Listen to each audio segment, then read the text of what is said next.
Eu tenho 3 coisas que me marcou nessa época. O pendrive, o roteador e o tablet. Por quê? Apple, é muito difícil achar Apple para vender em qualquer lugar. Você tem sempre os lugares específicos, né? Sim.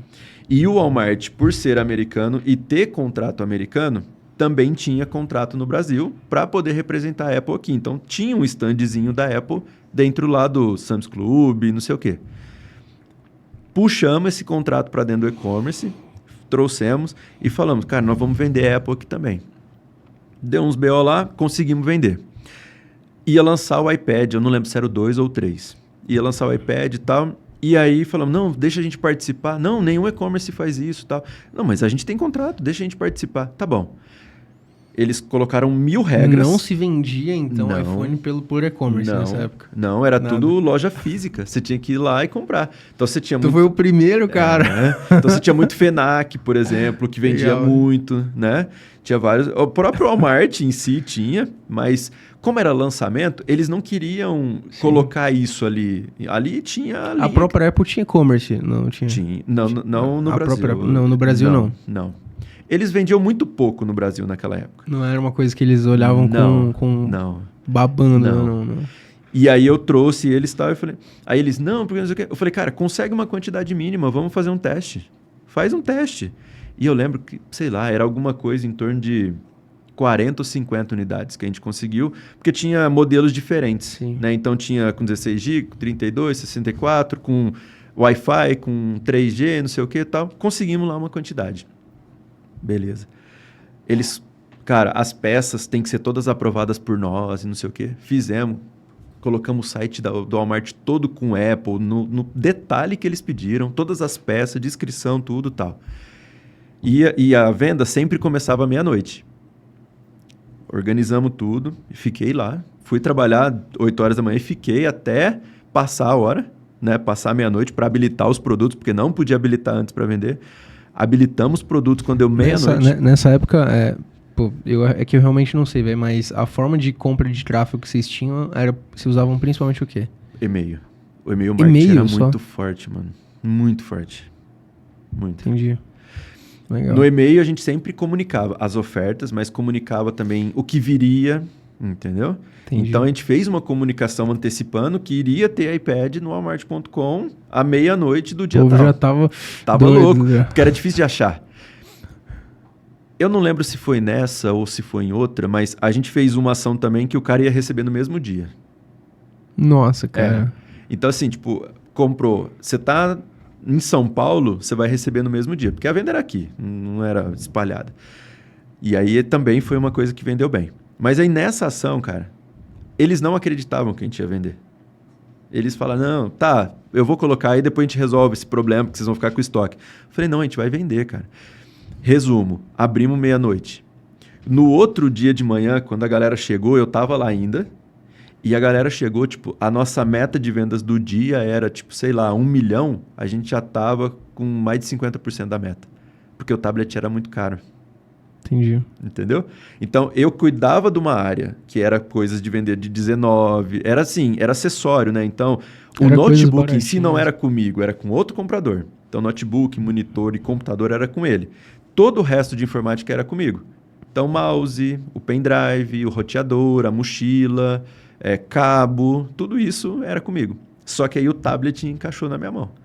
Cara, aquele dia pra mim eu fiquei orgulhoso, sabe? De ver, pô, a galera chegou, ninguém acreditava que tinha vendido. Zerou. Antes de amanhecer o dia, zerou. Tudo que a gente tinha comprado. Caraca, velho. E aí eles viram Aí que era eles uma... entenderam que dava pra fazer e tal. E aí o negócio começou a girar no e-commerce. Não deu uma vontadezinha de tu criar um e-commerce próprio na época? Não, eu não tinha pensamento de empreendedor, cara. Naquela época, sim, eu queria fazer o meu melhor trabalho possível. Então, eu me dediquei ali ao máximo. Como eu me dedicava, por exemplo, na Black Friday. Que era uma ação que eu sabia que ia vender muito. Então, me dedicava. Começava a negociar no meio do ano já. Cara, o que nós vamos fazer na Black Friday? Nós vamos escolher um produto só nosso, com preço só nosso, com quantidade alta, vai na fábrica, vamos conseguir esse negócio e tal. E aí trabalhava esse negócio para o quanto antes ter, fechou, agora você não libera isso para ninguém. Beleza? Beleza. Então... Em que momento começou a olhar o digital como forma sua de empreender? Aí eu fiquei nesse lugar lá por um tempo, né, no Walmart. Depois eu voltei para o interior e depois eu voltei para São Paulo. E aí quando eu voltei, eu era de uma igreja e essa igreja tinha um instituto. E como o cara que era da igreja me conhecia, ele falou, cara, a gente vai fazer uma parte aqui desse instituto digital, vem me ajudar com isso? Falei, bora, vamos lá. E aí fui, montei toda a estrutura digital, só que aí tinha um detalhe, não tinha renda. Era só via de doação e tal. E aí eu comecei a pesquisar. Como é que eu faço para vender coisas digitais? E aí foi quando eu conheci o Fórmula. Aí eu falei, cara, esse negócio é legal.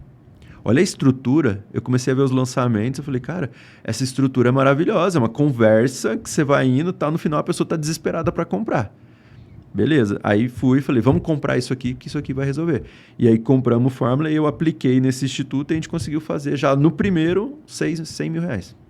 Caramba, o que você vendia nesse instituto? Você disse que era doação e tal. Era um curso de... Porque assim, ó, quando você vai na igreja, durante o culto, as crianças vão ficar sempre num lugar para serem cuidadas. E tinha uma metodologia de como fazer isso. As melhores práticas, qual livro usar, né, como abordar o evangelho de um jeito, de outro. Então, tinha toda uma forma de se fazer. Mas estava solta. Aí a gente organizou isso num passo a passo, de começo, meio e fim. Entendi. E aí a gente entregou isso para eles, entendeu? Tinha um expert, ele tinha uma pessoa. Não tinha nada. A gente só fez e falou, vocês vão ter a explicação de como fazer, a explicação de como aplicar os livros, a metodologia que a gente usa, as melhores práticas e pronto. É isso. É isso. E aí, oferta ali. Porque o livro eles já tinham. Entendi. Só que eles não... Cada um fazia de um jeito, tinha dificuldade e tudo mais. Fez 100 mil reais. Não foi um 6 em 7, porque não foi em 30 dias que a gente deixou essas vendas. Fizemos, vendemos 100 mil. Aí o Instituto começou a ter a própria renda. E aí começou, aí fez outro curso. Então aí tinha feito de criança, agora ia fazer o de adolescente, depois ia fazer o outro. Tudo como uma ajuda para fazer as coisas da melhor maneira possível. Depois eu saí do Instituto e aí eu falei, agora eu vou empreender nesse ramo. Eu entendo. É muito louco, porque assim, ó, eu sou curioso ao extremo, observador. E aí eu olhei e falei, cara, no Instituto, quem que ia fazer o site? A gente contratou um cara. O cara demorou pra caramba, cobrou caro e não entregou. E eu fui YouTube. O que é o site? WordPress? Como é que se faz um site WordPress? Aí fazia alguma coisa, dava errado. Quem que entende? Fulano entende. Cara, eu tô fazendo isso, deu errado, tal. Cara, é assim que resolve. Beleza, aprendi a fazer WordPress. Beleza, e filmar? Filmar é assim. Cara, posso te acompanhar um dia? Pode. Eu ia lá, acompanhava, legal, entendi. Aí comprei a câmera, comecei a filmar. Para mim, qualquer câmera, qualquer coisa funcionava. Não, você tem que ter uma lente, uma 50, 1.8, sei o quê, tá. Nossa, que legal. Cara, aí eu fui. Então, aprendi a filmar, editar, fazer campanha de tráfego pago, fazer site, tudo fazer copy. Aprendi a fazer tudo. Todas as coisas. E aí, nesse processo de aprender a fazer todas as coisas, eu comecei a prestar serviço. Entendi. Aí tal. Tinha já bastante gente. Então, eu fazia tráfego para um site, eu fazia não sei o que para um e-commerce, eu filmava, editava, publicava para um canal do YouTube, tal. E aí, era que eu olhei e falei, cara, agora eu estou em um monte de coisa, tenho uma renda já legal, como é que eu vou fazer? Será que eu empreendo? Será que eu não empreendo?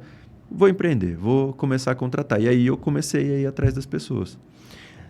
Quanto tempo levou para você começar a ter uma renda relativamente boa a partir do momento que você saiu do Instituto? Com prestação de serviço, assim? Cara, foi rápido. Foi 2 meses. Por quanto que mais ou menos você estava fazendo nessa época? Fazia uns 10 mil por mês. Por quê? Porque como eu sabia tudo e eu não tinha muita coisa para fazer, eu consegui, por exemplo, fechar umas parcerias muito boas. Então, tinha um empresário que queria criar um canal no YouTube. Em vez de eu falar para ele, eu vou gravar o teu vídeo, eu falei, se eu gravar o teu vídeo, te ajudar com o roteiro, editar, publicar, fazer tráfego pago e criar um site.